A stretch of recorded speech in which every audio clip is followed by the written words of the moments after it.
Okay, so here we are, hole 17, Fisherman's Point. So this is a par 4, 419 yards from this tee. And again, there's a couple of different options we can do from this tee shot. So Eric, normally lay up short or often lay up short? Most of the time I lay up short because to hit it over the bunker it would take at least 230 carry, and it almost can't be done if wind is against. So I try to hit a 3-wood hybrid, just lay up short of the bunker.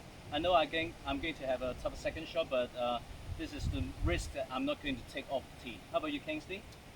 I do generally try and take driver off this hole. Probably the second hardest tee shot on Clearwater Bay other than 15. Want to try and start it at that fairway bunker you can see behind me.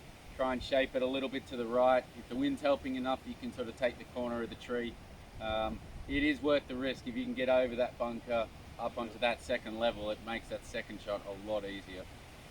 Okay, let's head on down there and have a look at them second shots that we're faced with. Okay, here we are, centre of the fairway, hole 17. We've laid up short of the bunker, Eric. Yes. Not easy from here. Not easy at all. Always it needs a long club, and you look at the elevation, it may play at least 1 or 2 club more than At we least need. 1 or 2, At probably least. even, sometimes Yes. it's a 4 I've played it. Exactly. The one thing I always want to avoid is the left side of the green because it's a penalty area. Right side, the bunker, or even further right on the car path isn't too bad.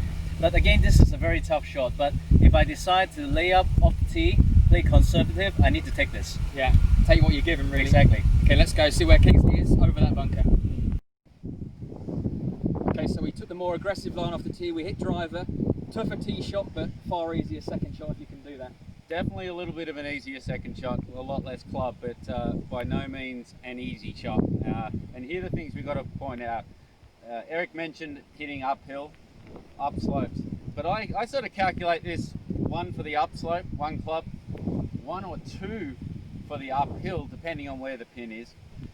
Once you've taken those into account, then we've got to take the wind into account. Winter time, when that wind is into our face, we can be hitting 3 or 4 more clubs than we would off a flat lie, which is pretty hard to make yourself do and commit to. But you know, especially winter time here, that ball starts rolling back down that slope. It leaves a very awkward little pitch shot. Somewhere center of the green here, tricky pin placements here. You can get out of here with a 4. It more often than not feels like a birdie. Definitely. Let's have it up there. Can't see the green too much from here, so we'll get to the top of that slope and see what it looks like. Okay, so we found our way up to this raised green here on hole 17, and actually not an easy green, real big slope here from back to front that runs pretty much from 2/3 of the way back to kind of 1/3 of the way down. So actually your only pin positions you really tend to get are either right at the front or right towards the back. And that flag right at the back is really, really tricky. Tough to get to because if you're trying to take enough club, you bring in the hazard, the penalty area there to the left if you pull it slightly. And again, quite small, quite narrow, so not easy to get in there. So again, as Kingsley said from the fairway, anywhere in the centre, you're pretty happy from back there. It's a similar thing over here on that front left pin as we're looking. Very small little area there, penalty area there just behind. Centre of the green here, get out of here with a 4. Hope you've enjoyed this episode of How to Beat the Bay. We'll look forward to seeing you next time.